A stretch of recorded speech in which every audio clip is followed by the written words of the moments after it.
Good morning, everyone. Today, 720 million people across the world are hungry. The Russia-Ukraine war has exacerbated an already fragile situation. The United Nations Secretary General Antonio Guterres has been speaking of how millions of more people could be pushed to the edge of food insecurity, how several parts of the globe in just a few months from now could potentially be looking at famine. What is the role that emerging technologies and innovation can play in trying to help build resilient supply chains?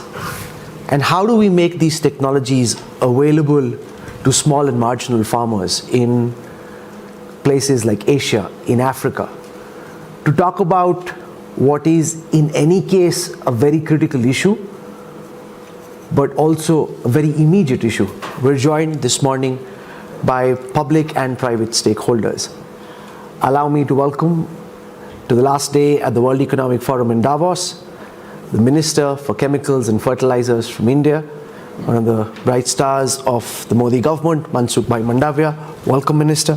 Thank you. Flanking him, Svein Tore Holsethe, President and Chief Executive Officer of Yara International, one of the world's leading fertilizer companies.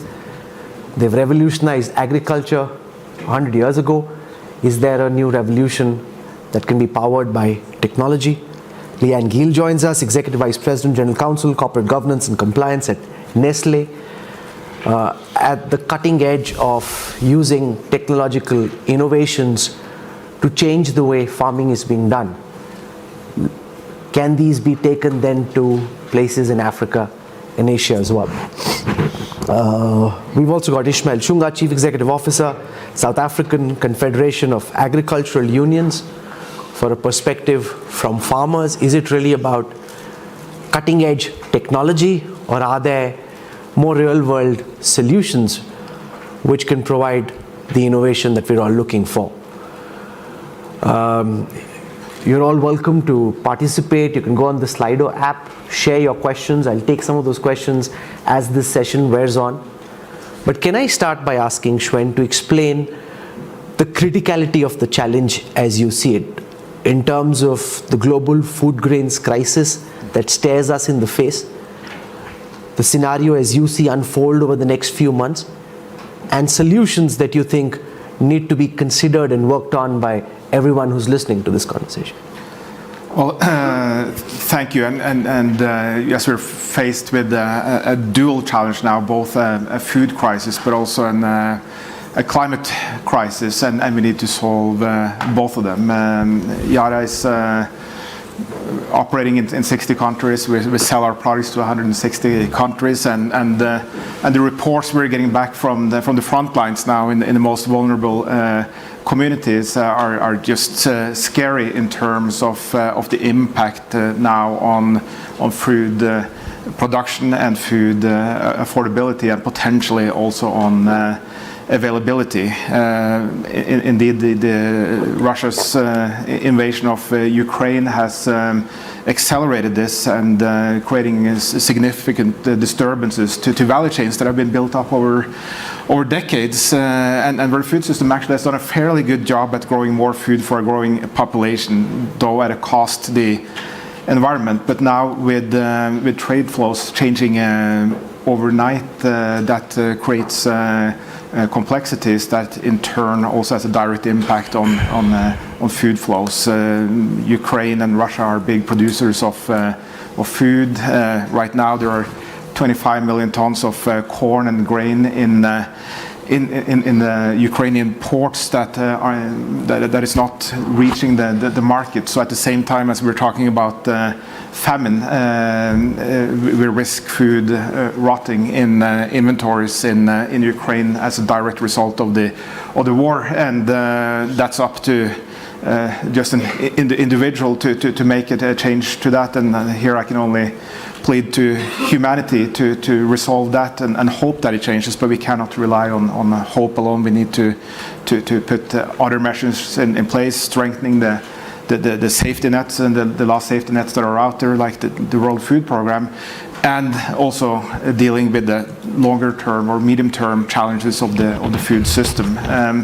today it represents 25 to 30% of greenhouse gas emissions, and we need to solve that as well to make farming also more resilient to climate change, because that is part of what is happening now. If you look at the heat waves in India and the impact now on the current wheat harvest in Pakistan, in North America, with also first cold spell and now heat, droughts and floods and so on. Agriculture is directly impacted by climate change, and we need to do that as well. And then it's about technology. Our company was founded 120 years ago based on a technological breakthrough. Our founder was the first one that came up with the innovation to sequester and get nitrogen out of the air and turn it into fertilizer to feed a growing population. And that's had a huge impact on both on the ag sector, but also on a growing population. Now the next step will be on technology and data and transparency and availability through regenerative farming, which I think is key here, that we have an output-focused ag system that measures and really rewards farmers for farming in the right way, so that they get paid for something else than just a kilo of a crop. What we have now is exactly what we paid for in the food system. A food system only focused on kilos produced, not the environmental impact, productivity, nutritional content, water consumption, carbon sequestration.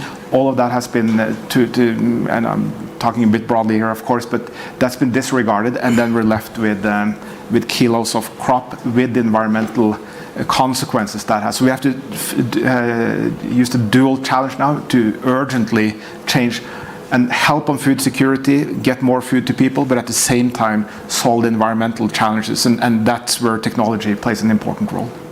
So nitrogen as fertilizer is a big idea. Is there a particular big idea that you're most passionate about championing at this moment, or do you think it's a collection of small ideas that could potentially transform agriculture? Because the challenges that we're dealing with are immediate, and also long term. So there's structural and immediate challenges that we're dealing with simultaneously. Yeah, so you know, that there are there's not just one thing that will solve everything, but it starts with regenerative agriculture, that we start to agree on what is really the definition of that, so we can start to invest and build a structure around it and create the predictability for the farmers, but also the input providers and the food companies and the retailers, the whole value chain, so we have predictability on what that is. And I think we have enough in place to really go ahead with that. But then to use technology, like it could be sensor technology, both whether it's on tractors, handheld devices, what we can do now on satellite technology to get the power and agronomical competence that in the past would only be available to large-scale farmers. We can do that now with smartphones, to give that that power in the hand of the farmer to make these optimal decisions, and that requires, of course, a predictability, but also a willingness to implement the measures that allow that and full value chain partnerships. It doesn't help if we have premium fertilizer targeted if there is no demand for it, or if the farmers cannot afford it. But it is possible. The cost to decarbonize food, and that's calculated by Boston Consulting Group, is 4%. It's a very small number. It seems easy to absorb, but yet it's so difficult. If we put the entire burden on the farmers, we cannot do that. This has to be a full value chain, and technology will help to make it visible and also to enable that. Minister Mandaviya, one of the challenges in countries like India is the fact that land holdings are becoming smaller. You've got water tables that are depleting, and making technology available at price points which farmers can afford. How are you and your government working towards addressing this challenge? It is important questions, because India is a big country, huge diversity, 1.3 billion populations, and half populations on depend on farming, and farming scale is going very little. So the farm size is very low, and so it's a very challenge that we are implement to technology, because individual farmers have used this technology and they have no financial situations. So we have taken to number of initiatives to government level, that holistic approach we have done.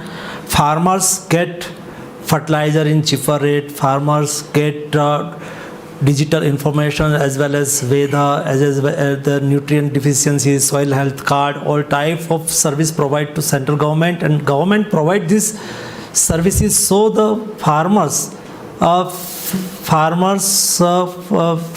has no more expenses, and so we are doing try continuously that our farmers production is continuously increased. So last 5 years ago, honorable our Prime Minister told that we want to doubling income of our farmers, and so we are pushing to drip irrigations given to subsidy, we are pushing to fertilizer we are giving to subsidy, we are using to number of type of alternate fertilizer and giving to subsidy. So the small and marginal farmers have no problem, they are working for very well, and they have also support, technical support, financial supports, and small farmers have required to farmings bank finance, microfinance, we are also available to support to our government. So our farmers size is going down, but our production is increasing now and today. One of the biggest themes at the World Economic Forum in Davos this year, Minister, has been the fear of famine, especially in Africa.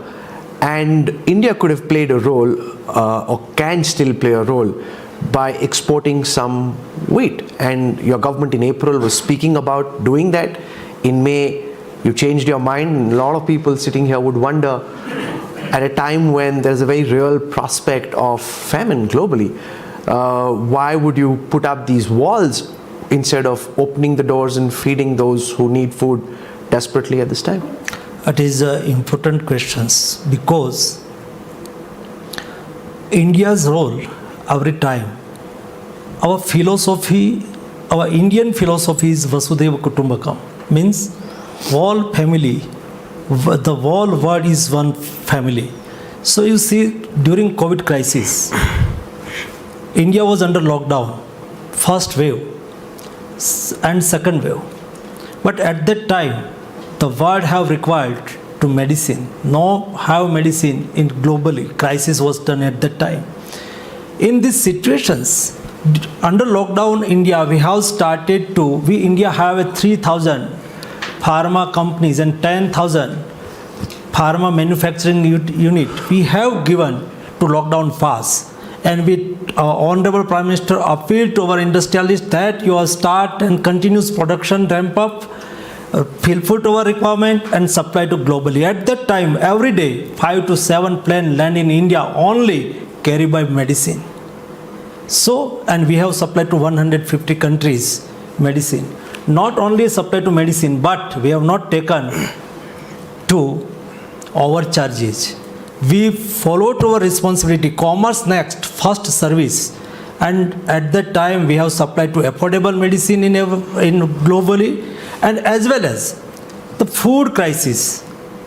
My country always believe we are responsible country. We the food grains, with the big country, 1.3, our own 1.3 billion population is our own populations. Our requirement is much more, but our export share only 1.5%. But my humble request to globally, we are followed to our responsibility. We should try in my country to ramp up production in food grains, and all other globally country comes to one platforms. These have their share is much more. They are also responsible for needy countries. It is my humble request, because it's all our responsibility. Any countries, any persons have not get to grant food security, it's not good. So Indian behavior, India is always responsible behavior and committed to globally and support to all country, every time, everywhere. Ishmael, Africa has the maximum amount of arable land in the world, and yet the maximum amount of challenges for food grain production are on the continent. Svein gave us his sense of the challenges that we see in the next few months. Before we get to the long-term structural challenges, could you explain how you see the situation in Africa and how possibly technology or innovation could play some kind of a role in trying to ramp up food grain production? Thanks, Rahul. Technology is an important factor in the transformation of agriculture in Africa, and I believe in developing countries. But sometimes we see technology not in its proper context. And I just want to maybe start also by saying that the problems of the war are just a compounding effect. Maybe the marginal increase in the pain that farmers face is not as high because they've always had shortages anyway. So they've been dealing with it with the war, without the war, with COVID, without COVID. So the starting point really should be clear that it has been a long-term problem. And what is panning out now is much more the urgency of addressing it. And technology plays an important role. But context matters. Technology should be at the service of farmers. And it should be able to help solve their problems. And their problems, quite frankly, can be very basic, and yet the solutions can be very profound from where they're coming. And it begs the question, what are the problems? Let me just quickly map out my thinking about what the problems are. Agriculture itself has become more science-driven. ICT enabled, it's become more complex, data-driven, knowledge-intensive, information-intensive, you name it. That's what it has. And navigating through that complexity is not easy in many respects. And farmers face also challenges of isolation, which could be economic isolation, geographic or spatial isolation, it could be social isolation because of where they practice their trade, out there in the hinterland. And the hinterland, as we know them, at least in Africa, developing countries in general, is devoid of backbone infrastructure. Sanitation, schools, health facilities, roads, ICT infrastructure, you name it. And for me, that is where innovation should actually play its role. And I believe that digital technology is important as a solution to deliver an integrated model, because their problems are not only agricultural, they are social, they are economic, and they've got various dimensions. But if you deploy simple technology, which could be a cell phone technology, it is going to do things at scale, it's going to do things at speed. It is going to empower people to make decisions. It is going to move farmers from a position of maybe conscious ignorance of what the situation is to more, unconscious ignorance to more conscious ignorance. That will then bring them to change. The moment you know and you compare yourself in relation to the neighbors and in relation to the global world, you begin to see what you're missing. We know how the cell phone has changed the social lives of people. It can also change farmers. If you empower them with information, and that can flow through, it can flow through services, education, weather information, price discovery information becomes easy or easier. The second point really is my hobby horse on matters of equity and fairness in accessing resources. It could be land, it could be financial resources, and that can be solved by technology. And another one, which is much more fundamental, is equity and fairness in the distribution of risk and reward along the chain. We all know that farmers buy at retail, and they sell at wholesale. And they show that the highest amount of risk and the lowest amount of return, and the other way around. Technology can help make value chains more transparent and more accountable, and can actually, blockchain, I believe, can deal with that. Basic issues around the areas that you're farming on, which might influence the amount of inputs you put. You think it's 1 hectare, maybe it's half a hectare. Then you buy inputs that are for 1 hectare, you over-apply and you waste. And yet you can measure the size of land using technology. So those basic examples to me are so fundamental to fix. And underlying that will be innovation in policy. How do you ensure that there's infrastructure, particularly infrastructure that delivers information out there to where people are, so that the moment they get information, I bet you they are going to change their behavior. And the moment the value chains become more equitable and fair, and they distribute fair reward, and they pay fairly for the ecosystems management role farmers play, you'll see a big change. I stop here for now. Thanks. Leanne, do you want to tell us about some of the technological innovations that Nestlé is working on, which you think can make farming more productive, and also what's being done to make those technologies available to farmers where they need them? Yes, thank you very much, and it's a pleasure to be here to talk on this topic, and I'm very happy to follow Ishmael, because he touched on a number of points that we are trying to address at Nestlé. So first, let me also provide a bit of context. We've been working on how to create and drive food transformation prior to COVID, prior to the most recent events here in Europe, because climate change requires that. We need to find solutions to this, our current food systems. So we were one of the first companies back in 2020 to issue our climate roadmap, but that's not enough. We also want to drive regenerative agriculture. And last September, we issued our ambition on how we're going to do that.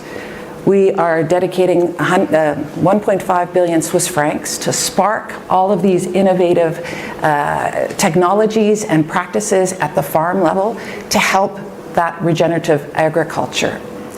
Our ambition is to actually have 20% of our raw materials sourced through regenerative agriculture by 2025, 50% by 2030, and 100% by 2050. Okay, so what am I talking about then? What is this regenerative agriculture? Well, using science and technology, I can give you a few examples that were touched upon briefly by my colleague here. One is remote assessment technology, satellite monitoring. We've learned that satellites can help detect and control deforestation. We can apply that to soil. In France, we're working with farmers using technology, satellite technology, to detect soil cover. So cover crops. Why are cover crops important? Well, cover crops help maintain moisture in the soil and protect biodiversity. So increasing the asset, the soil, helping the farmers retain the value of that asset and accelerate that production. Another technology are digital sensors, also mentioned. In Pakistan, we've been working on farmers to have digital sensors in the soil to monitor moisture levels. When the moisture is too low, it triggers irrigation, but only when it's too low. Provides us the certain amount of water needed, then stops. Prevents waste, improves the soil, improves the production. A third one we're using is public blockchain, working with OpenSC, where we're able to follow in the Congo the cherries, the coffee bean cherries from harvest all the way to the final product. We're doing that through blockchain and QR codes. And in fact, if you have time, go to the Nespresso site, look for our Congo Reviving Origin, and there's a QR code. It will show you the farmers in the cooperative. It will show you how much and whether how much they've gathered. It will show you if they've been paid the premium for their work, and it will show you how it got through the ports, through the manufacturing facilities, all the way to the shelf. So using this type of transparent technology to connect the farmer to the consumer is part of the role we have as a middle player in that entire value chain. And one last example I provide is our Income Accelerator project for cocoa. And this touches on a number of things that Ishmael touched on. This program rewards not for volume, but for practices. So incentives for using better agricultural practices such as pruning. Incentives for ensuring the children go to school. Incentives for using shade trees to help make more resilient the crops. Incentives for using other opportunities to have complementary crops. This is in Ivory Coast. It's part of our cocoa program. And where does the technology come in? It comes into on the payments. So we're applying science to help regenerative agriculture, climate resilience, improve yield, but we're also providing the payments, half to the male person of the household, half to the female member of the household, using mobile payments. So readily available technology through cell phones that enable the whole community and the individual farming households to benefit from science and technology. So there's a real opportunity with regenerative agricultural projects to address not just the soil and not just the food production, but wider issues. And one of the roles for the private sector is to see how we can prove out these technologies and systems, how we can scale them, how can we make them cost effective. And well, I could continue to talk on the pieces that are all made to that, but I'll stop there for a moment. Thanks. So we've actually heard responses at two ends of the tech spectrum, from application of blockchain technologies, which Leanne mentioned, to simply making information available on the mobile phone, possibly just on WhatsApp. And therefore, Ishmael, do you want to build on the relevance that you see of some of the technological interventions that Leanne mentioned in a real life circumstance in South Africa or anywhere else in Africa, and whether you think that some of these innovations can actually be applied by farmers in real time in the months and years to come?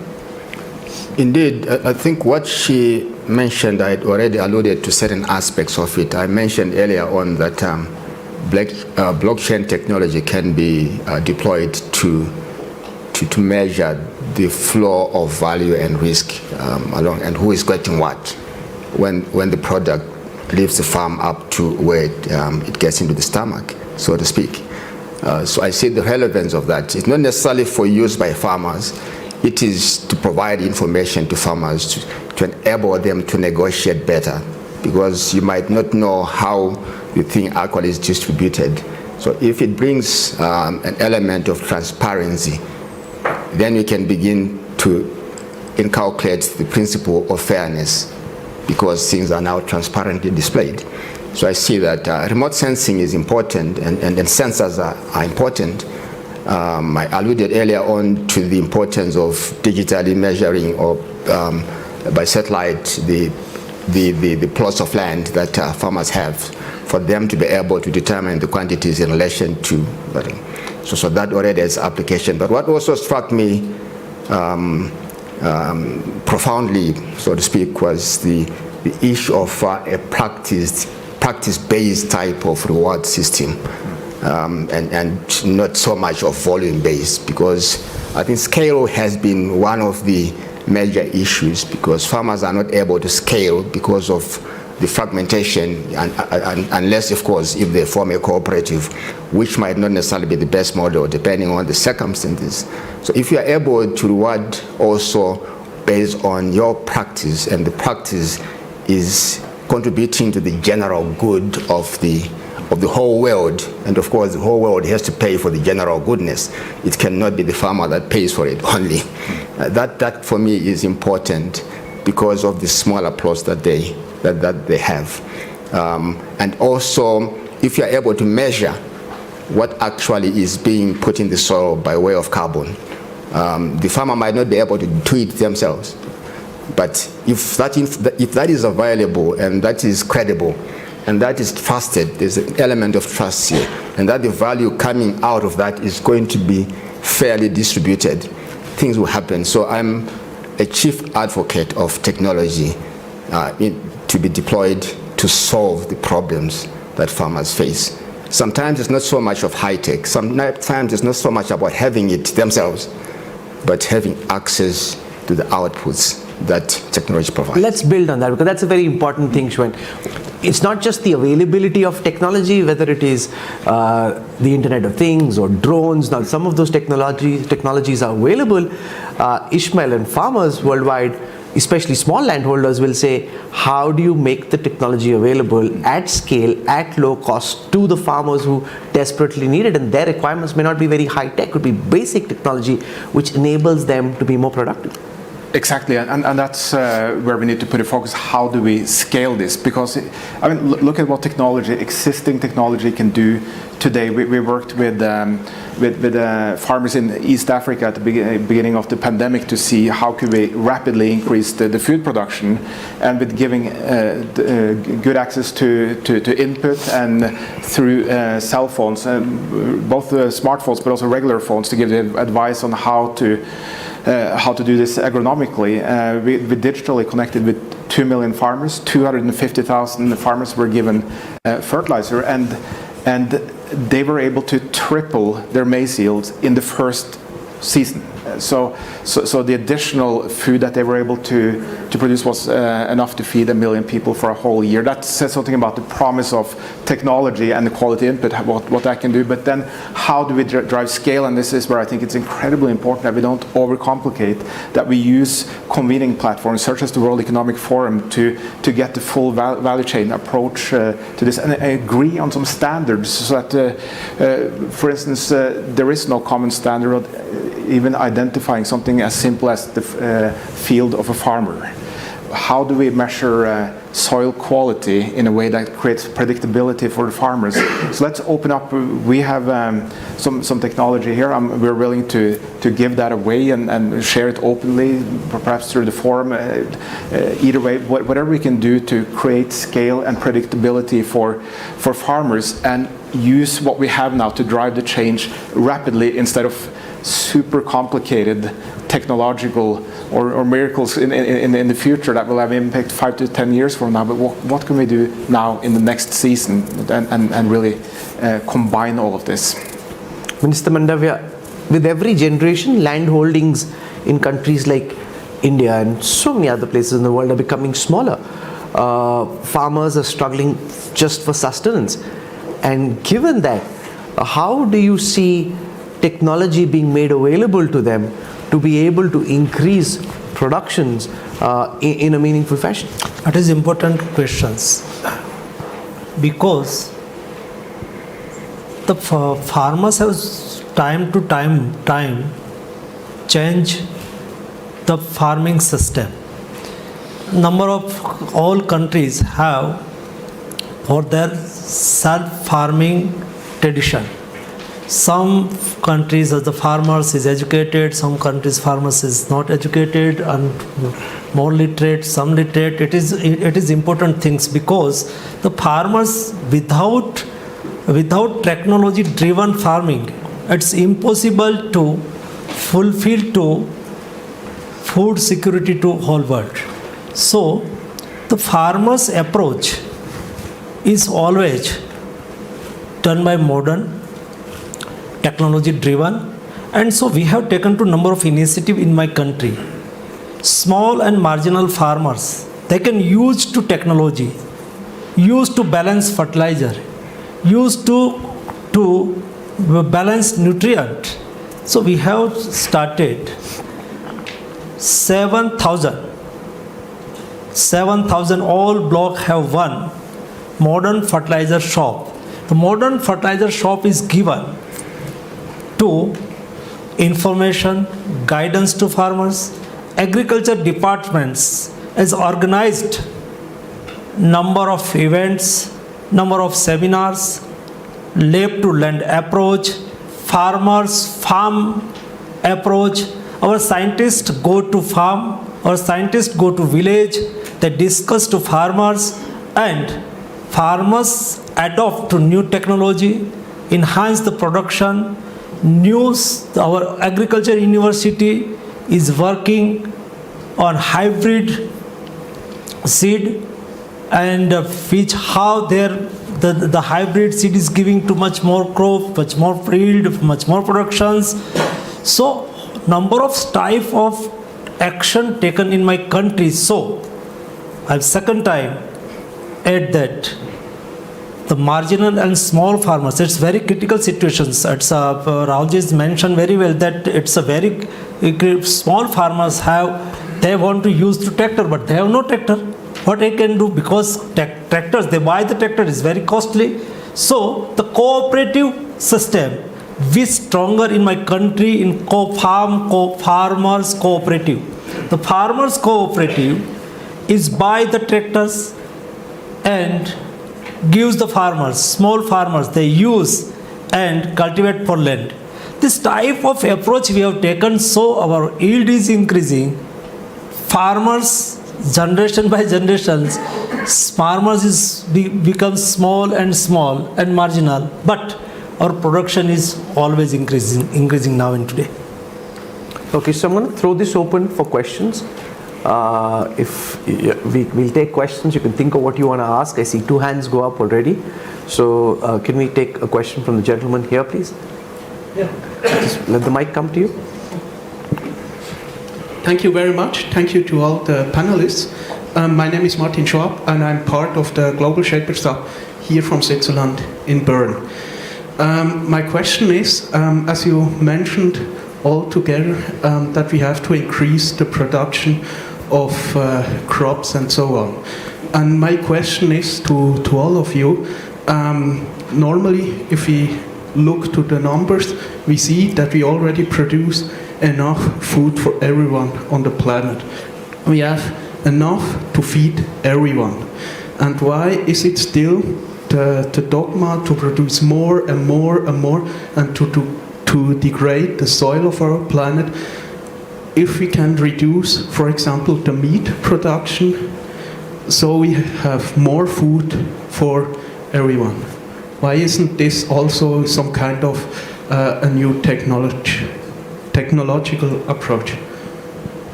Okay, Svein, would you like to build on this? Yeah, and of course, this isn't going to be solved just by one initiative. We have to do several things at the same time.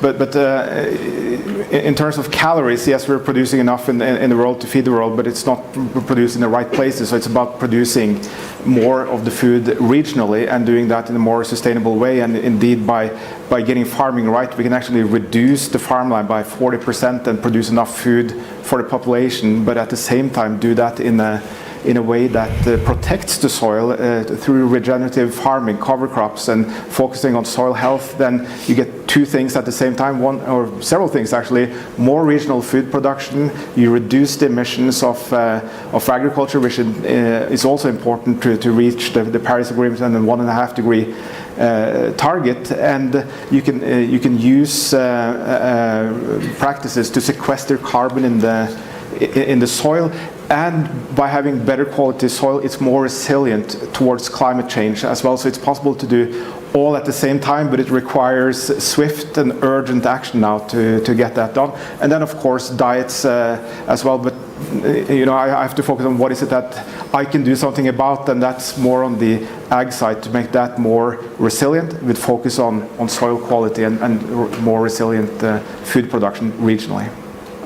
So if you have a question, just put your hand up and we can then go around the room. The gentleman there wants to ask. Hi, my name is Yusuf Bilisami. I'm from the Toplink Innovators. I'm just building on Martin's question, but looking at it from a whole different perspective. What's been done on storage of fish? Because the amount of waste from fish in 2019, according to the FAO, was 59.8 million metric tons. 1 out of 3 fishes never make it to the table. There's a lot that's been said on production, but what's been done on storage and logistics? Thank you. who'd like to take it? Leanne, do you want to build on this, or in terms of improving? So yes, who wants to build on? Ishmael? Not specifically on fish, but on food waste in general. But maybe before I come to that, I just want to speak to an earlier question and just give a slightly different perspective. It's a bit difficult to understand, putting it mildly, that those that are responsible for producing food are the largest majority of those that are malnourished or underfed. It's an irony that if we need to look at ourselves in our own eyes and see whether what you're doing is good, the ones that are feeding the world are themselves hungry. That tells a story about many things, apart from equity and fairness in the distribution. It talks also about infrastructure. You spoke about why do we keep on producing more and more. Most of the farmers farm to eat, and they reside in areas where they are not even accessible, even to go and distribute food to. So they need to keep on producing, and producing better for them to be able to eat better, because it's that food that is surplus is not going to be able to physically move to where they are. Hence the need for infrastructure. And that also can speak to infrastructure that is related to energy, that is related to cold stores. That is also related to movement of fish, and if I apply it to fish. So I think there is sometimes not a proper analysis of what actually is the problem. Because yes, there's a lot of food, and yes, there are a lot of people are getting hungry. It seems like a very easy solution, but the question is actually much more complex. And we need to differentiate and segregate our solutions, and digital technology actually can help us understand which types of farmers would require which type of solution, and which type of farmers would require not this. Sometimes we use the lowest common denominator to try and solve a much more complex problem. Let's use digital technology to understand the farmers that we're talking about. Most of them are not in the commercial realm, and they probably are in the safety net realm.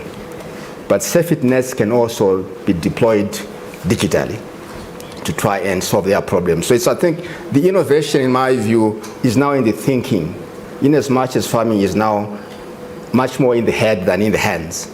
So that's where we need to be smart in terms of our solutions, technological or otherwise. Thanks. Maybe if I could just jump in and build a little bit on Ishmael, but also respond to your question. So I'm afraid I don't have the details on fish storage in our suppliers. But what I can tell you is that we are looking at alternative sources of protein, also to respond to your question, that don't rely on the same agricultural processes or the same source. So, for example, we've developed a plant-based tuna, which of course protects the biodiversity in the sea, provides an alternative form of protein, doesn't rely on the three most common calorie sources that the world is relying on. That's part of the transformative food systems. How can we leverage other sources of calories, proteins, etc., and diversify? So it's not so much increasing, but transforming in terms of production. And then last comment I would make, you know, we see at Nestlé, it's incumbent upon us to be local, inclusive, and collaborative. Local meaning not the same solution doesn't apply everywhere. We need to reflect and respect the local farming conditions. Inclusive, leave no one behind. So the small farm holders, the program I talked about with cocoa, it's based on practices, not volume, because we want to include the small holder farmers. And then collaborative, we cannot do this by ourselves. We are working with all sorts of tech companies, NGOs, governments, suppliers, other associations, because it needs the world to do this. So I just want to share that with you as well. So we have time only for one last question. Rashid, yeah, go for it. Good morning, my name is Rashid from Ghana. It's a hybrid of a question and maybe just to seek your perspective as well. We know that in terms of population growth, Africa is where the growth is happening, and the majority of the growth will be our young demographic. Is there a case that this challenge requires a change in narrative to try and direct the attention and focus of the young generation towards agriculture? At the moment, it seems that everybody's leaving the rural area and chasing white-collar jobs in the urban areas. I don't know what your observation is on the field. If you could just share perspectives on this topic, please. Ishmael? Very important topic, and I think a large part of the solution here is bringing the next generation and young people into agriculture to also show that agriculture could be something else than what it was in the past, and technology is the solution to that. So together with Straima CEO and Agnes Kalibata, Yara co-founded Generation Africa, which is really an initiative to drive entrepreneurship, technology into agriculture, and really highlight individuals that are driving this next or the fourth agricultural revolution through technology, and really embed that into the system, because today Africa imports about $50 billion worth of food, and it's growing because of the growing population. So it's a captive in regional market. It's a tremendous business opportunity, but it's only there if it's seen. So we need to highlight that and get young people in and really build businesses on top of this amazing opportunity. Minister Mandaviya, in a country like India, the challenge could be the converse, to get young people and others out of agriculture, so that you have just the right number of people and ensuring that there are enough jobs available for them for non-farming activities. So it's a only single solution. Make more profitable to agriculture. The youth automatically shall go to agriculture. But now the other business, other job get more profitable. So youth is diverted. So important. It's important things is it that why we can become to profitable agriculture. It's a big question. Make a profitable, youth will divert to agriculture. Okay, final words. Yes, Ishmael. We have done a bit of work on that subject, and the lesson that I think is coming from our experience first is that don't sell agriculture to the young. Sell an opportunity.